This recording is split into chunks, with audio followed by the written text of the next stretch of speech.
Bonjour et bienvenue à cette émission sur les saveurs de Portneuf.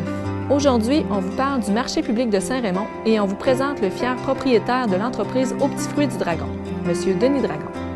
Vous constaterez que M. Dragon offre une surprenante variété de petits fruits. Bonne émission!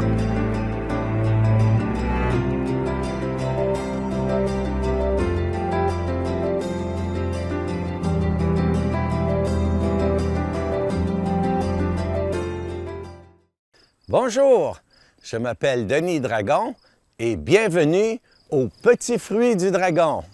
Alors, notre entreprise est située en plein milieu du joli petit village de Sainte-Christine d'Auvergne.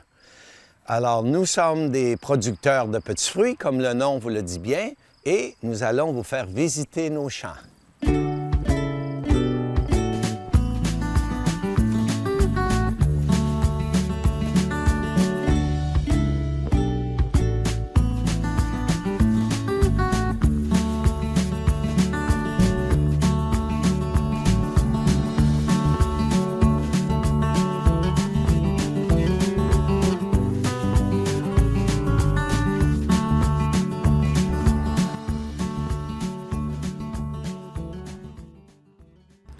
Alors voici, les Petits Fruits du Dragon à Sainte-Christine d'Auvergne ont débuté en 2011. Maintenant, évidemment, la culture des petits fruits, pour moi, a une très longue histoire. Comment ça a commencé? Ça a commencé vraiment avec mon grand-père qui cultivait les petits fruits aussi. Alors, je peux me souvenir que dès l'âge de 5 ans, 6 ans déjà, j'étais dans les petits fruitiers à manger les gadelles, les fraises, les framboises. Et depuis ce temps-là, j'ai toujours eu beaucoup d'intérêt pour la production des petits fruits.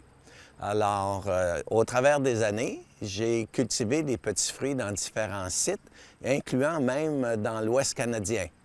Et quand j'ai pris ma retraite de ma profession habituelle, j'ai décidé de repartir un autre champ de petits fruitiers ici à Sainte-Christine d'Auvergne.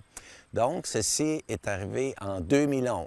Donc, j'ai tout recommencé avec la première étape qui est de préparer la terre, puis ensuite de planter tous les petits fruitiers, les petits framboisiers, les fraisiers, les mûriers, les bleuetiers et ainsi de suite. Et d'attendre patiemment 2, 3, 4, 5 ans avant qu'ils redeviennent productifs. Et maintenant, en 2016, là, on est en pleine opération et on a beaucoup de petits fruits à cueillir.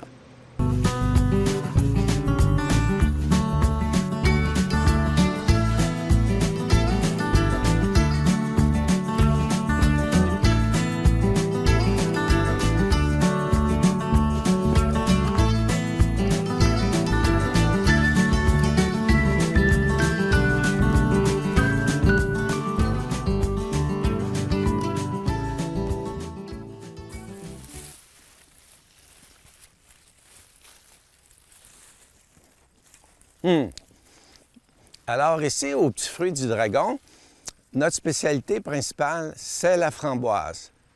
Nous cultivons 14 variétés de framboises différentes, dont la framboise rouge d'été. Nous avons aussi la framboise rouge d'automne. Nous avons des framboises jaunes. Nous avons aussi la framboise noire. Différentes variétés, différentes saveurs. En fait, 14 variétés différentes sur le site ici à Sainte-Christine. Puis ensuite, nous avons des plants qui sont quand même apparentés, par exemple comme la mûre et d'autres petits fruits un petit peu plus exotiques. On fait un petit peu de cerise, on fait du bleuet. On fait aussi, j'ai commencé l'année passée à expérimenter avec la baie de goji. Je ne sais pas qu'est-ce que ça va faire, mais il semble y avoir beaucoup d'intérêt pour ce petit fruit-là aussi. Nous avons aussi de la fraise, du groseille, de la gadelle, en fait, toute une variété de petits fruits différents ici. Ah, puis j'allais oublier le cassis, qui aussi commence à redevenir de plus en plus en demande. Alors, on fait un petit agrandissement dans le cassis aussi cette année.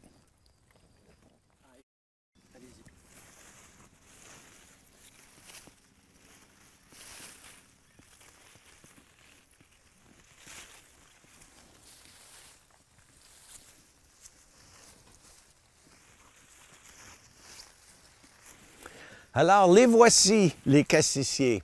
Alors, ce que j'ai découvert ici à Sainte-Christine, c'est qu'ils aiment Sainte-Christine, la terre de Sainte-Christine, terriblement. Ça pousse et ça produit des quantités incroyables de cassis.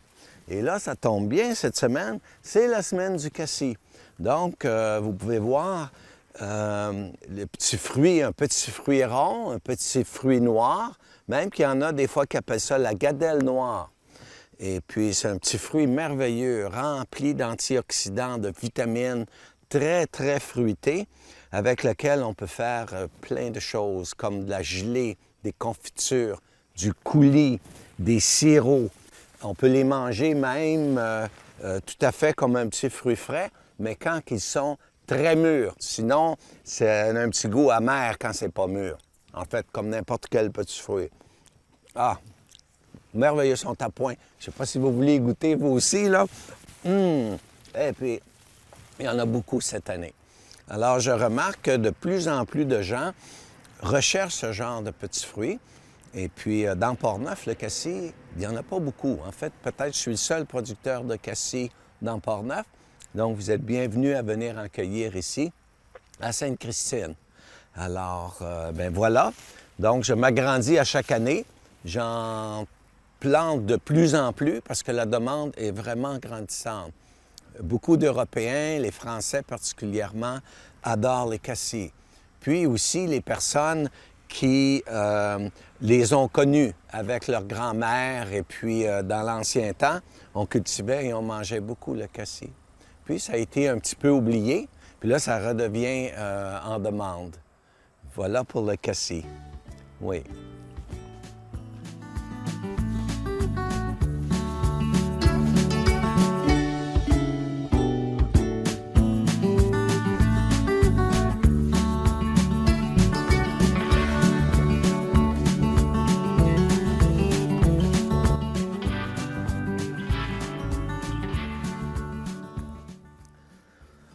Alors, voici un peu l'aménagement de notre champ de production. En fait, il est en différents étages. Ici, on est sur le plateau du village de Sainte-Christine. Alors, c'est un terreau tout à fait approprié pour la culture des petits fruits. Puisque c'est du terrain, c'est un loam sableux. Alors, les fruitiers poussent très bien, très naturellement dans le loam sableux. Et comme dans Portneuf et le plus souvent, on n'a presque pas besoin d'irrigation. C'est très rare qu'on doit partir le système d'irrigation ici. Alors, la culture des petits fruitiers dans le sable, on le fait particulièrement avec, je me sers beaucoup des herses à roulettes, par exemple, pour le contrôle des mauvaises herbes. On n'utilise pas beaucoup d'herbicides. En fait, j'utilise aucun herbicide et très peu de pesticides, sauf quand il y aurait une invasion d'insectes ravageurs. Ensuite, nous avons le deuxième plateau qui est un sol un peu plus acide. Alors, c'est là que nous avons installé notre bleuetière. Et puis, à côté, on a un petit projet aussi de forêt nourricière. Donc, voilà en gros les champs de production des petits fruits du dragon.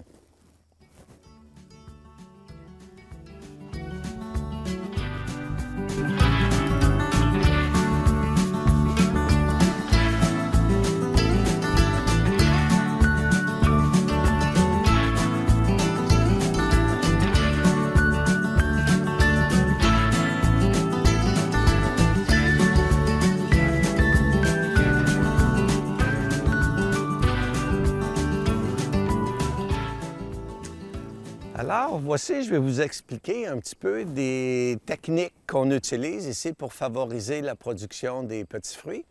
Alors, juste à côté de moi, ici, vous voyez un exemple de filet. C'est un genre de petit filet en plastique. Moi, que j'appelle ça, c'est un filet anti-oiseau. Parce que quand les petits fruitiers sont mûrs, les petits fruits sont mûrs, ceci attire beaucoup les oiseaux qui sont friands des petits fruits, particulièrement le bleuet, même la fraise. Donc, on doit utiliser à certaines périodes de la saison des filets comme ça pour empêcher les oiseaux de pratiquement tout ramasser la récolte avant nos cueilleurs. Et puis aussi, des nouvelles techniques qu'on utilise. Par exemple, ici, pour les fraisiers, on utilise ce qu'on appelle du paillis plastique. C'est un genre de plastique dans lequel on étend sur le sol et dans lequel on va implanter les différents plants. Ceci est une excellente technique pour le contrôle des mauvaises herbes. Depuis qu'on utilise le paillis plastique, on passe beaucoup moins de temps à extirper toutes ces petites mauvaises herbes-là qui avaient l'habitude de pousser entre les fraisiers. Et puis le fraisier, par exemple, et d'autres plants qui n'ont pas des racines très profondes, à l'occasion, on doit les irriguer. Alors, comment est-ce qu'on fait ça? Dessous le paillis plastique, ici, il y a un petit tube qu'on appelle un tube goutte à goutte et qui envoie l'eau, qui distribue l'eau tout au long du rang en donnant quelques petites gouttes d'eau nécessaires à la croissance et à la production du fraisier. Alors voilà quelques petites techniques qu'on utilise pour nous sauver du travail. C'est sûr qu'il y en a toujours une mauvaise herbe qui va réussir à s'infiltrer, mais c'est beaucoup moins long à arracher une petite chose comme ça que d'en avoir une infestation. Et puis, le paillis plastique noir, par exemple, aide beaucoup à garder la chaleur et à bien faire mûrir des petits fruits, par exemple, ou des fruits comme la fraise.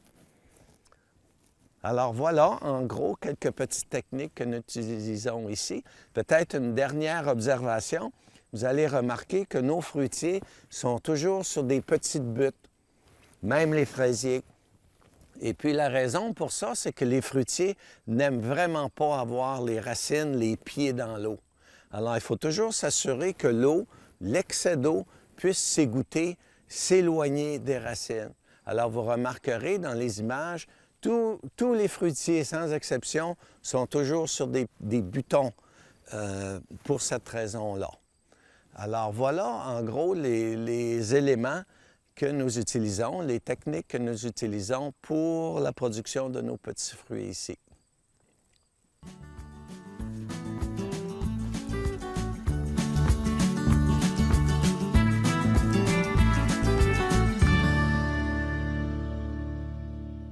Les fruitiers, par exemple, ont des racines plus profondes, par exemple le framboisier, donc ça ne nécessite pas un système d'irrigation aussi sophistiqué. Alors voilà en gros les techniques utilisées. Peut-être une dernière observation, nous on travaille toujours sur des buttes parce que les racines des fruitiers n'aiment pas avoir les pieds dans l'eau. Donc on trouve très important de toujours les planter sur une butte, de sorte que l'eau, l'excès d'eau s'écoule dans les rangs, et puis nos fruitiers, comme ça, n'ont jamais de problème de pourriture des racines. Alors ça, c'est quelque chose des fois que les gens oublient. Ils vont les planter dans une baisseur ou ils vont les planter bien droit, et puis ils se rendent compte que leurs petits fruitiers en arrachent. Ils ont de la difficulté là-dedans. Alors, faites des belles buttes, mettez-les dessus les buttes, puis ça, ils vont aimer beaucoup ça.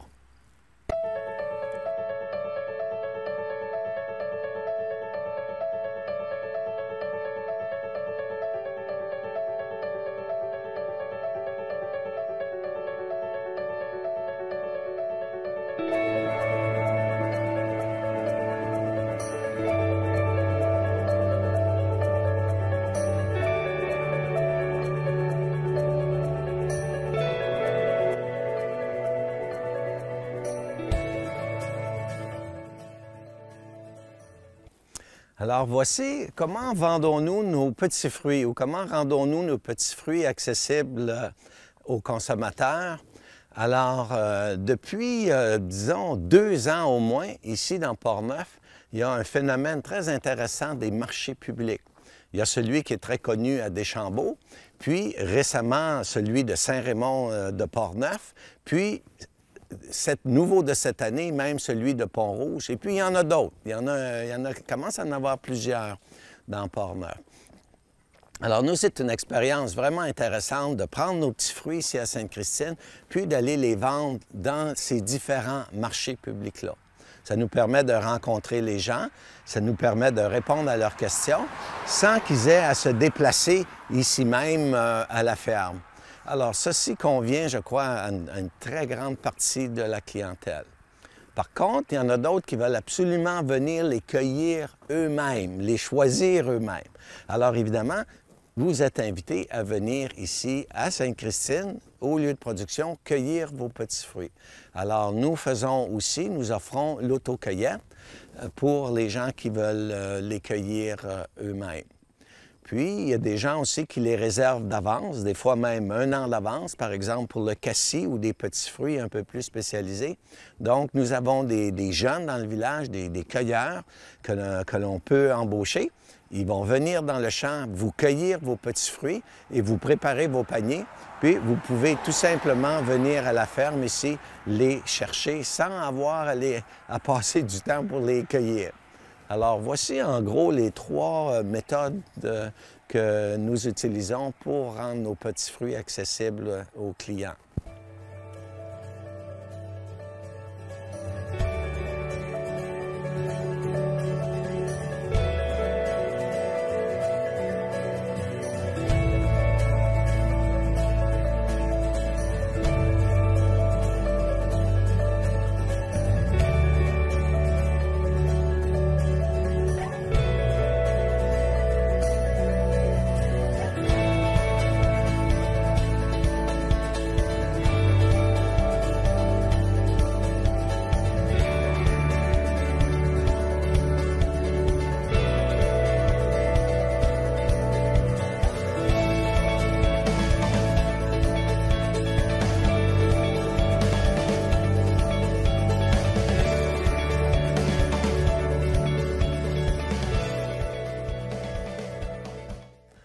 Alors, les gens qui m'aident, évidemment, vous voyez bien que je n'arrive pas à faire cela tout seul.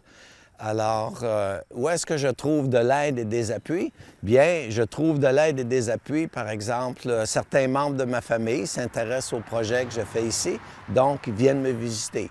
Cette semaine, j'ai mon fils Pascal là, qui est mécanicien, alors lui, il vient m'aider un peu dans l'entretien des machines.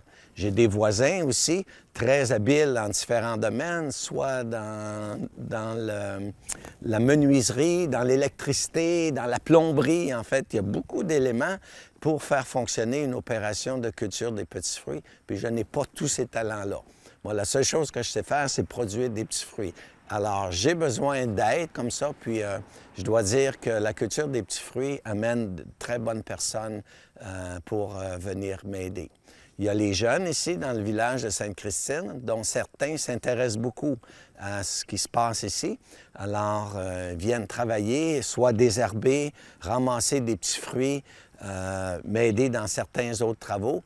Puis on voit qu'il y a du potentiel et puis qu'il y a de la relève dans ces jeunes-là pour poursuivre ce qui se fait ici, puis peut-être un jour partir leur propre petite production de petits fruits ou d'horticulture ici dans Port-Neuf. Alors voilà un peu les gens qui m'entourent tout partout. Sans parler des journalistes qui aident à faire connaître l'entreprise, les spécialistes de marketing, les gens qui ont du talent dans le dessin pour faire des logos, puis ainsi de suite. En fait, la liste des gens qui appuient en périphérie l'entreprise est énorme parce que, comme je vous ai dit, moi, la seule chose que je sais faire, c'est cultiver des petits fruits. Puis tout le reste que vous voyez ici, ça, c'est des gens autour de moi qui sont venus m'aider à un moment donné ou à un autre.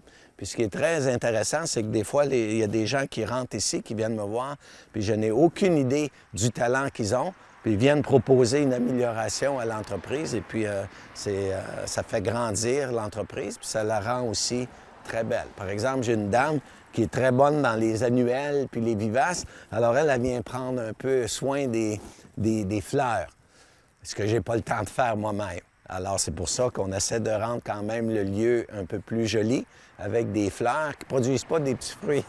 Mais ça rend la visite encore plus agréable parce que dans Port-Neuf, il y a beaucoup de gens qui aiment beaucoup les fleurs.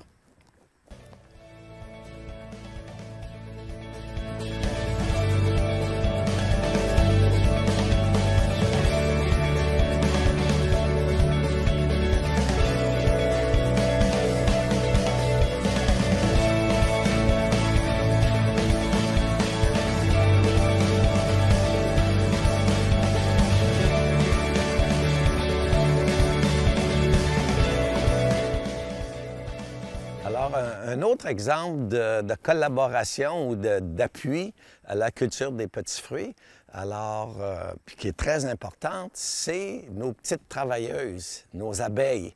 Alors, j'ai l'appui pour la pollinisation des fleurs pour avoir des petits fruits. Donc, j'ai un apiculteur ici qui vient installer ses ruches dans mon champ. Alors, c'est un monsieur Desrochers, un apiculteur qui installe des ruches un peu partout dans Port-Neuf pour favoriser justement la pollinisation de différentes plantes. Et entre autres, pour les petits fruitiers, c'est absolument essentiel. Alors ça, c'est un autre exemple d'un domaine dans lequel je n'ai aucune expertise, mais l'apport d'un apiculteur a fait augmenter considérablement la production de mes petits fruits ici, dans nos champs. Alors, une autre chose aussi dans laquelle nous avons expérimenté, c'est un peu, on dit les nouveaux concepts de forêt nourricière. Évidemment, ça existe depuis toujours. Alors, au lieu d'avoir des champs avec des rangs droits, avec toute la même espèce et tout ça, évidemment, ça peut être très productif, mais aussi ça amène, on découvre d'autres types de problèmes. Par exemple, une concentration d'insectes ravageurs, tous concentrés dans une même production. Alors, des nouvelles techniques de production, c'est ce qu'on appelle, par exemple, les projets de forêt nourricière que l'on voit se développer un peu partout au Québec, mais particulièrement ici dans Port-Neuf, dont celui de Saint-Raymond, par exemple. Alors, avec l'exemple de ce projet-là, j'ai décidé, moi, ici, d'en faire un à Sainte-Christine. Et le principe de base, c'est assez simple, c'est au lieu d'avoir une concentration massive d'une même production dans un champ, alors on diversifie beaucoup les fruitiers dans un même lieu. Alors on va avoir un peu de bleuets, un peu de framboisier, un peu de mûres, des noisetiers un peu plus loin. Et tout ça dans l'environnement naturel de la forêt. Alors ici à Sainte-Christine, on a beaucoup de forêts. Alors au lieu de tout couper, puis de tout labourer, puis de tout planter avec la même chose, on essaie de déterminer, de trouver des sites très appropriés pour une certaine culture, puis on les implante dans ces sites-là. Alors c'est peut-être au départ un peu plus de travail, mais l'environnement est beaucoup plus agréable. Et on voit que nos petits fruitiers, ils adorent ça, retrouver un peu leur élément naturel. Et puis donc, on poursuit aussi dans le développement de notre projet de forêt nourricière.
On vous présente maintenant une entrevue réalisée avec Mme Marie-Ève Alain de la Corporation de développement de Saint-Raymond.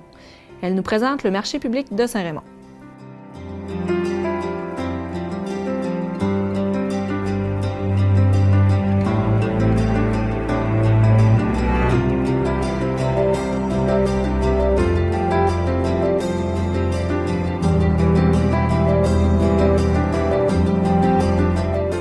Oui, en fait, ça remonte à l'année 2015. On avait été sollicité par une citoyenne de Saint-Raymond pour qu'on l'aide à débuter le marché public.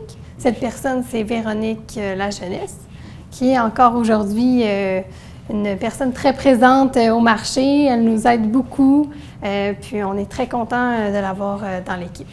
Logistique, ça y allait de soi de y aller sous l'école Marguerite-Diouville, puisque justement, en cas de pluie, quand il fait trop chaud, au moins les aliments ils peuvent être quand même à l'abri.